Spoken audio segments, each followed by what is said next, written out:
Quý vị và các bạn thân mến, Ấn Quang Đại Sư là một vị tổ đứng hàng thứ 13 của Tịnh Độ Tông. Ngài được biết đến là người giữ giới luật vô cùng nghiêm chỉnh, luôn để tâm hồn ngay thẳng.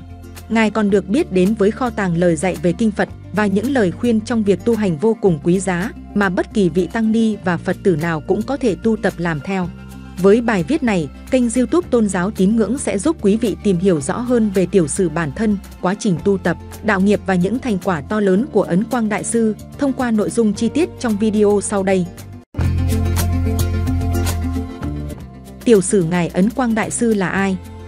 Ấn Quang Đại Sư có thế danh là Thánh Lượng, tên hiệu là Thường Tàm. Đại sư sinh năm 1861 và mất năm 1940.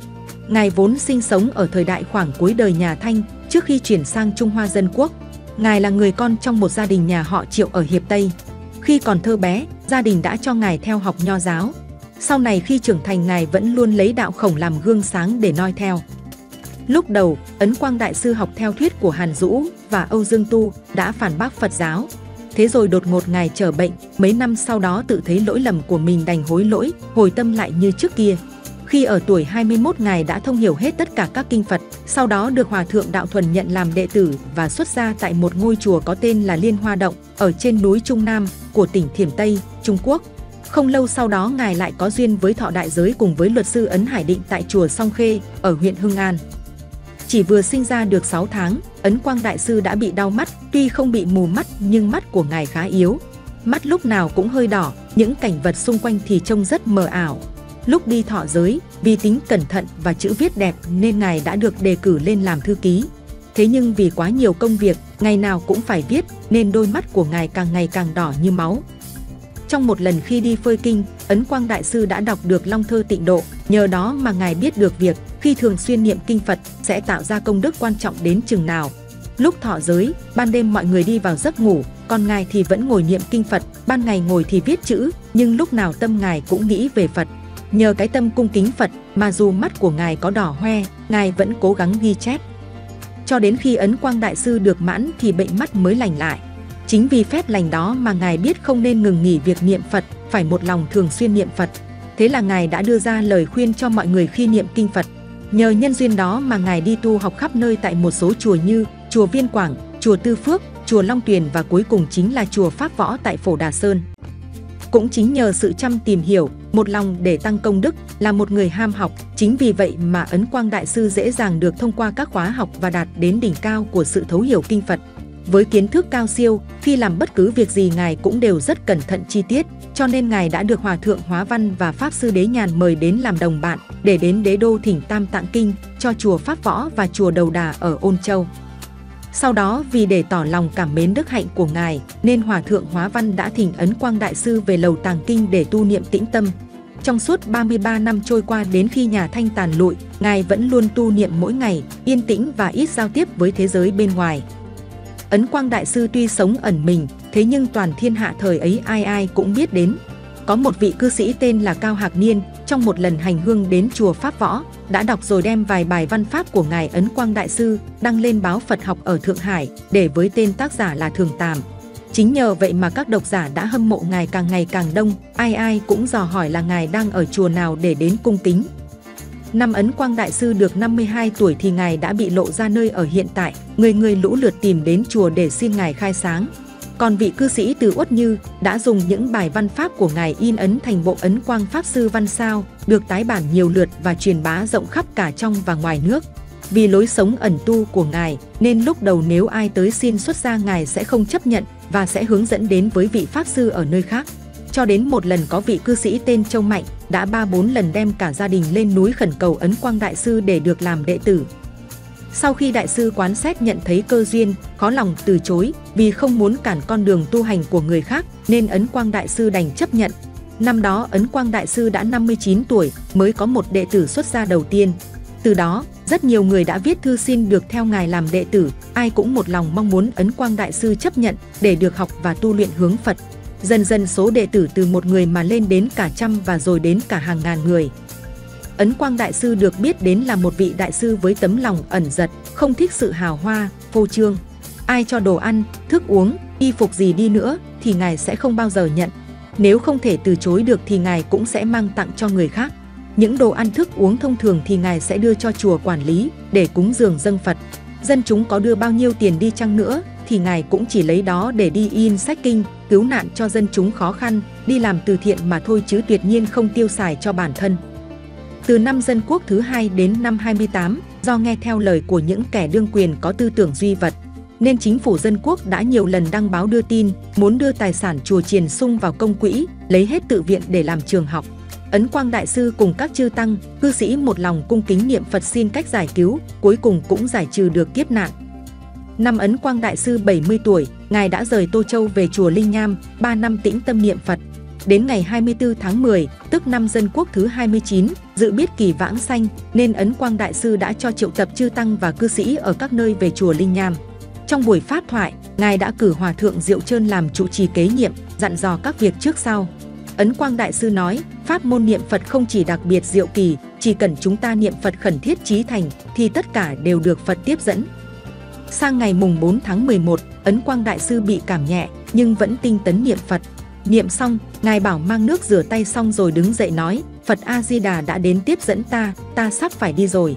Đại chúng nhớ phải tin và thường xuyên niệm Phật để cầu nguyện được về Tây Phương. Nói dứt, Ấn Quang Đại Sư bước lại ghế ngồi kết già, chắp tay trì hồng danh hiệu Phật, theo tiếng trợ niệm của đại chúng rồi thanh thản viên tịch. Khi ấy Đại Sư vừa tròn 60 năm tuổi đạo và thọ 80 tuổi tại thế. Ngày rằm tháng 2 của năm sau đó, vào tiết Phật nhập Niết Bàn, cũng vừa đúng 100 ngày Ấn Quang Đại Sư vãng sanh. Hàng ngàn tín đồ Phật từ các nơi đổ về chùa Linh Nham, trang nghiêm dự lễ trà tỳ hỏa táng Ấn Quang Đại Sư. Lúc đó trên bầu trời trong xanh bỗng hiện ra ánh sáng ngũ sắc, tỏa ra sự mầu nhiệm của xá lợi. Sau đó những vị đệ tử đã cung kính gom cho cốt của Ngài và tìm thấy được rất nhiều xá lợi. Phật giáo đương thời thấy được sự chân thật trong lối sống tu hành của Ngài và sự mầu nhiệm kỳ lạ đó mà nhận định rằng Ngài chính là bậc thánh hiền. Sau đó kỷ niệm 1 năm viên tịch, mọi người đã tôn Ngài lên làm vị tổ thứ 13 của Tịnh Độ Tông. Tại sao Ấn Quang Đại Sư lại được coi là hóa thân của Đại Thế Chí Bồ Tát? Chắc sẽ có rất nhiều người thắc mắc rằng tại sao Ấn Quang Đại Sư lại được coi là hóa thân của Đại Thế Chí Bồ Tát? Để tìm hiểu biết được lý do tại sao phải bắt đầu từ câu chuyện mà Tuyên Hóa Thượng Nhân đã kể về Ấn Quang Đại Sư. Ngài Ấn Quang Đại Sư là một vị tu sĩ thành tâm siêng năng ngồi niệm Phật mỗi ngày. Khi Ngài qua đời, lúc lễ hỏa thiêu thì có rất nhiều người đến tham dự, đông đến nỗi không thể đếm hết được. Đoàn người đến tham dự lễ hỏa táng Ấn Quang Đại Sư hôm đó, kéo dài từ đỉnh xuống đến tận chân núi, độ tầm khoảng 3 dặm. Sau khi lễ hỏa táng được hoàn tất, thì bỗng có mầu nhiệm lạ, trên bầu trời phát ra 5 màu ánh sáng ngũ sắc. Vài vị đệ tử đang gom cho cốt của Ngài thì phát hiện được rất nhiều xá lợi đủ các màu sắc. Điều đó thể hiện được con đường tu hành của Ngài đã chánh quả, là người làm chứng cho những điều Phật dạy là đúng. Cũng có một câu chuyện kể rằng, Ấn Quang Đại Sư đi đến thành phố Thượng Hải xa hoa để đi giảng dạy. Trên các báo đăng lên tin tức của Ngài, khuyên mọi người đến nghe kinh để tăng công đức. Nhờ thế mà rất đông những tín đồ Phật tử đến tham dự, lễ nghi uy nghiêm và rất tôn kính. Lúc đó bỗng có một vị nữ cư sĩ nói lại rằng, tôi đã được một người mặc áo giáp màu vàng trong giấc ngủ đêm qua. Ngài ấy đã nói với tôi rằng, con hãy đến Thượng Hải ngay, để được nghe Bồ Tát Đại Thế Chí giảng kinh. Sáng hôm sau khi cô thức giấc, ngay lập tức cô đã đến Thượng Hải, tìm gặp và nói chuyện trực tiếp với Ấn Quang Đại Sư.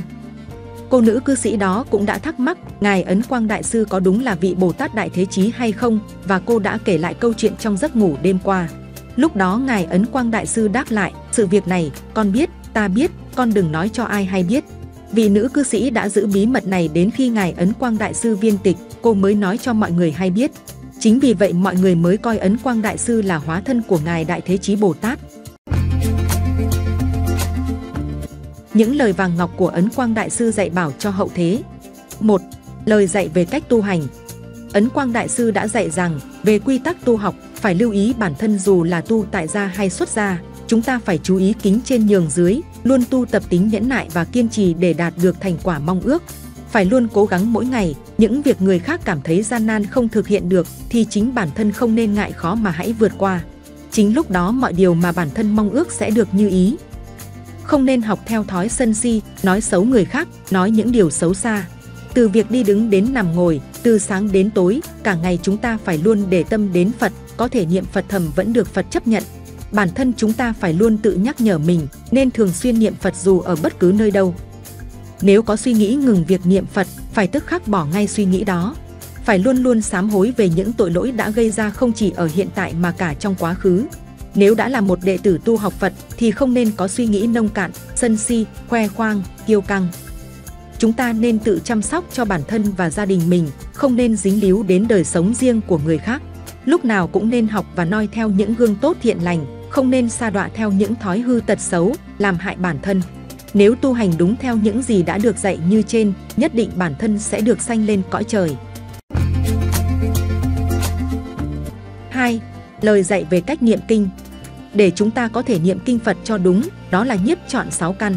Ý nói, lúc ta niệm Phật tai phải lắng nghe cho thật kỹ, tâm lúc nào cũng phải nhớ đến Phật. Khi chúng ta niệm Phật, miệng phải đọc rõ ràng, mắt không được nhìn liếc ngó lung tung. Lúc niệm Phật, mắt chúng ta có thể hơi khép lại, không nên trừng mắt quá to. Mũi không được ngửi loạn lên, phải tập trung hợp nhất, thân tâm thì cung kính. Đó chính là lục căn. Khi niệm Phật, chúng ta phải để lục căn này luôn luôn thanh tịnh, không được mất tập trung. Nếu không giữ trọn vẹn được thì khó có thể sinh công đức. Nếu bản thân chúng ta cố gắng thường xuyên, sẽ đạt được trọn lục căn, được gọi là tịnh tiếp nối. Người nào giữ được trạng thái như vậy là bản thân đã đạt được thành công trong cách niệm Phật. Các Phật tử thường phải chú ý đến từng hành động nhỏ của mình. Nếu tâm chúng ta có điều đang vướng bận thì phải loại bỏ nó đi để khi niệm Phật không ảnh hưởng.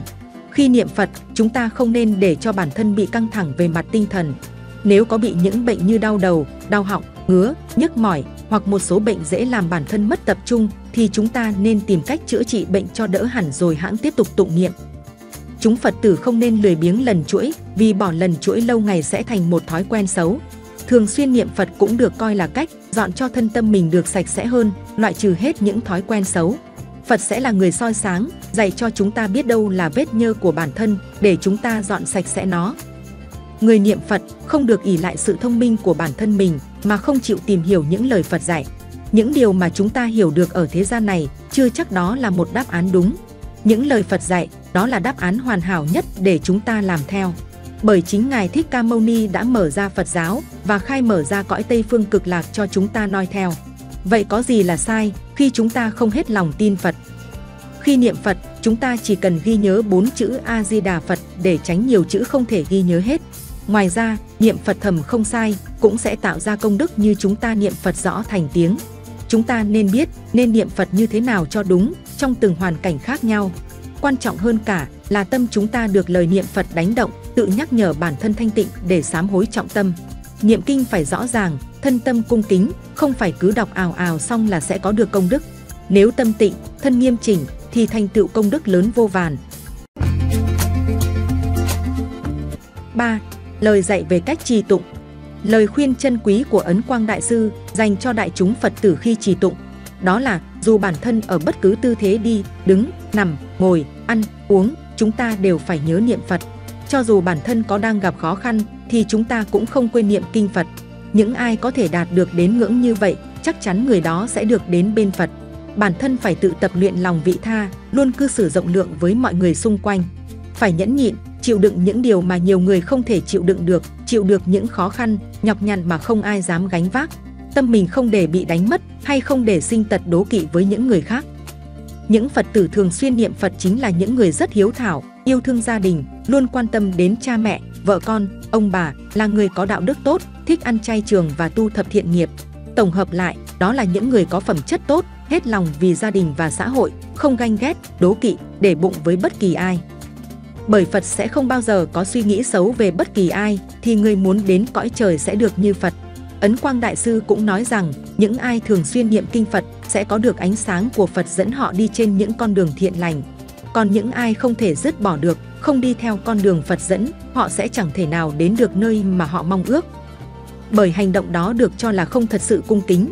Nhất là khi đi ngủ thì chúng ta không nên niệm Phật rõ thành tiếng, như vậy vừa không thể hiện sự tôn trọng mà còn làm tổn hại thân khí của mình.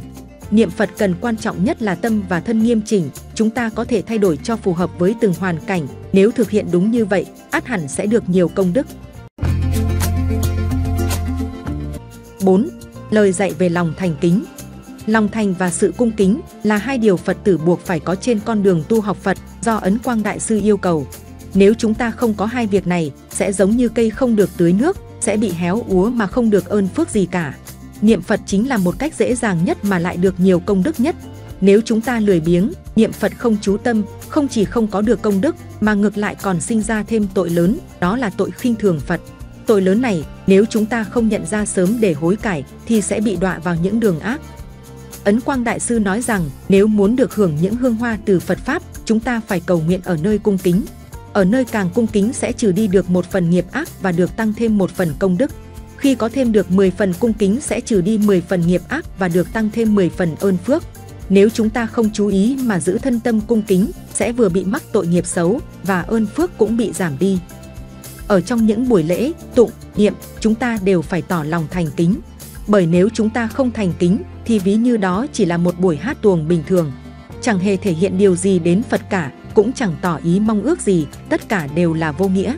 Nhưng nếu xuất phát từ thâm tâm chúng ta mà bày tỏ ơn tối thắng của Phật, tỏ lòng từ bi, tôn kính Phật thì sẽ có được công đức rất to lớn. 5. Lời dạy cho người đi chữa bệnh. Những người chuyên tâm niệm Phật khi bị bệnh, nếu tuổi đời chưa hết sẽ được sớm lành bệnh. Những người bị bệnh, chúng ta nên dùng toàn tâm toàn ý để niệm Phật, vừa để tiêu diệt đi nghiệp xấu, vừa giúp bản thân nhanh chóng lành bệnh. Khi tuổi thọ vừa hết, sẽ được chư Phật tiếp dẫn đưa về thế giới Tây Phương Cực Lạc. Bởi công đức có được từ kiếp trước đã trừ tận diệt hết nghiệp ác.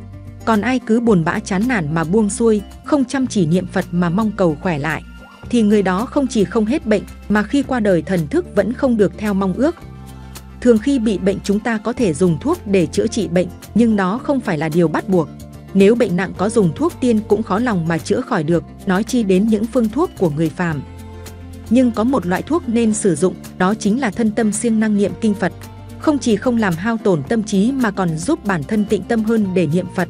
Chỉ cần niệm kinh Phật thường xuyên thì bệnh nào cũng được chữa lành. Niệm Phật cũng giống như việc chúng ta uống thuốc. Nếu ta biết rõ ràng nguồn gốc, hiểu rõ bệnh tình thì sẽ dùng thuốc chữa trị được đúng bệnh. Toa thuốc này sẽ trị được bách bệnh, nhưng điều quan trọng là chúng ta phải hiểu được thì bệnh mới mau lành. Bởi vậy, không phải ai niệm Phật cũng có thể hết được bệnh, chỉ có người nào thấu hiểu mới có thể đạt được. Nếu chúng ta siêng năng niệm Phật, ắt hẳn bệnh đó tự sinh nó sẽ tự diệt đi. Nội dung video trên kênh Tôn giáo Tín ngưỡng đến đây xin phép được khép lại. Nếu thấy video hay xin các bạn hãy nhấn like, bình luận và chia sẻ để lan tỏa nội dung video này tới cộng đồng. Quý vị và các bạn nhấn đăng ký kênh và nhấp vào biểu tượng chuông dưới góc phải màn hình để nhận được thông báo những video tải lên mới nhất. Cảm ơn quý vị và các bạn.